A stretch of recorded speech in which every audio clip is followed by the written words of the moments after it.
Greetings survivors and friends, SHADOWFRAX here with your latest Rust news, which, like some cheap ham that was accidentally dropped, is a little bit thin on the ground, but here it is. Oh, and please leave a like and subscribe if you'd be so kind. In the last episode I went through a few changes to farming and water, and in addition to these, now input and output slots have been added to campfire powered purifiers.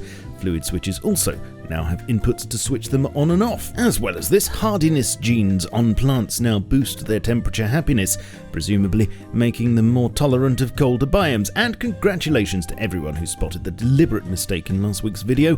I stole a 0 and hid it in a crate somewhere, because water jugs actually will now hold 5 litres rather than 500 ml as stated. Slap wrist. Over on Staging Branch, if you fire it up, you'll notice that there's a new splash screen showing off the new Face Punch logo, now with less punch and more face. So glad I got that merch with the old one on now. Could be worth something one day. Use code SHADOWFRAX on the store for 10% off. And in works in progress, there are still a ton of commits relating to modular cars, including one that shows they'll be able to spawn on road and roadside topologies, although that's not to say that's the only place you'll find them. Also, in the commits over the last few days, some rather intriguing new features are being mentioned. First of all, as I briefly touched on in the last episode, a new branch called Voice Props is being worked on.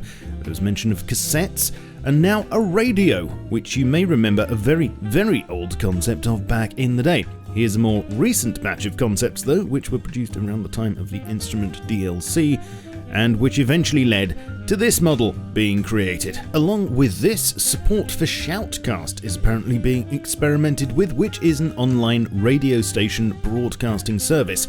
There's also mention of an allow internet streams convar to disable streams and replace them with copyright-safe content. What fresh madness will this lead to, and exactly what functionality will it give us?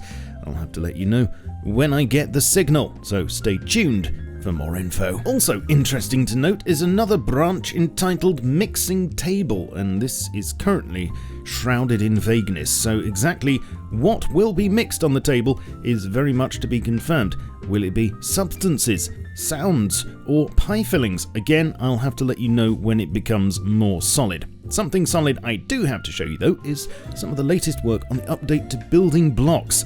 First of all, conditional models, as you can see here, that will affect the appearance of corners, for one thing, and make wooden bases look much more cabiny. And lastly, a look at the upcoming ramp block, designed with modular vehicle access and I guess potential stunts in mind. These will sit on the ground and foundations at a much shallower angle than foundation stairs, and appear to be a quarter block high each at the moment, so you'll need a good run up in front of your garage. I stream various things on Twitch 3 times a week. I'm saying that now because a lot of you still don't know this, it seems. Link down below. Also, you can keep up to date with my content on Twitter, Facebook, Discord, and my Steam group, so join me there. Let me know your thoughts on this week's news, but in the meantime, keep calm and stay rusty.